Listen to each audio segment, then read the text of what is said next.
Alam nyo, mag-isa dito ako sa South Korea at dito na-discover ko na meron pala silang mga napaka-cute at nakakagigil na mga alpaka. At kung ang Japan nga ay merong sikat at nauusong mga deer sa Nara, dito nga sa South Korea hindi magpapatalo ang kanilang mga alpaka. At ayun, masyado nga nilang ginagalingan dahil napag-alaman ko na ito pala ang kauna-unahan at natatangi lang naman na alpaka theme park, hindi lang sa Korea pero sa buong mundo. At kung sakaling ang pupunta kayo sa bansa ng mga opa, must try talaga na idagdag ito sa mga bucket list ninyo. Dahil hindi lang mag-i-enjoy ang mga bata, pero kahit anong edad ka pa. Meron sila ditong alpaca cafe, alpaca toys and souvenirs, meron ding iba't ibang klase ng mga hayop, at higit sa lahat, may encounter nyo nga ng malapitan ang mga napaka-cute at gentle alpacas. Bali, ito nga pala ang dinarayo at nakakaaliw na alpaca world na matatagpuan dito sa may Hongcheon-gun, Gangwon-do, South Korea. At kung nandito nga kayo sa bansa ng mga opa, isa talaga to sa mga napakasayang activities na magagawa nyo dito sa Korea. For me, napakasulit talaga nito dahil sa sulit na halaga na 18,000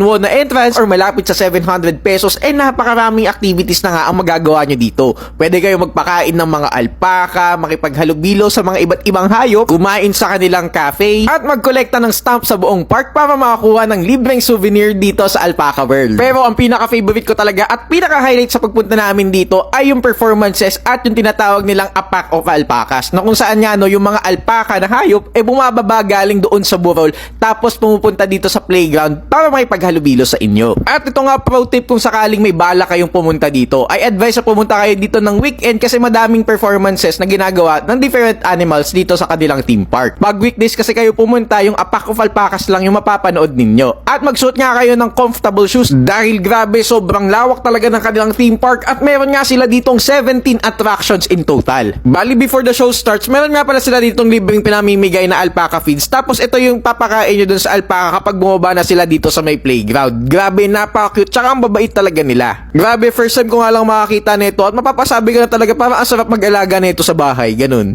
Tapos kapag naubusan pala kayo ng feed, huwag kayong mag-alala dahil meron nga pala sila ditong mga vending machines, tapos dito kayo pwede bumili ng feed nila na magagamit nyo naman sa buong park kasi madaming nakapalibot na alpaca dito sa buong theme park nila.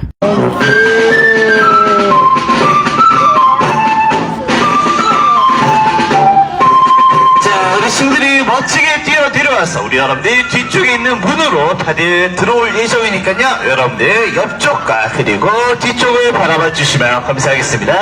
And I tell you a few things about the precautions.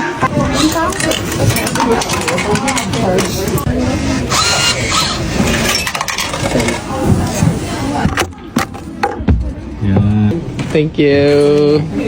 At ito nga, bago nga umalis ng park, bumili na ako ng souvenir kasi napaka-cute talaga, tsaka napakasayang experience ang pagbisita dito sa may Alpaca World. At ito nga, syempre, hindi ko yung papakawala nang wala kayong natututunan at nalalaman sa akin. So ito nga, trivia, malaala Kuya Kim, na pag-alaman ko nga ang difference pala ng lama tsaka ng alpaca. Yung alpaca pala, mas maliliit sila, tsaka mas gentle sila compared sa mga lama. Tapos 80% pala nila ay matatagpuan sa Peru at Bolivia. And that's it, yun lang, finish na.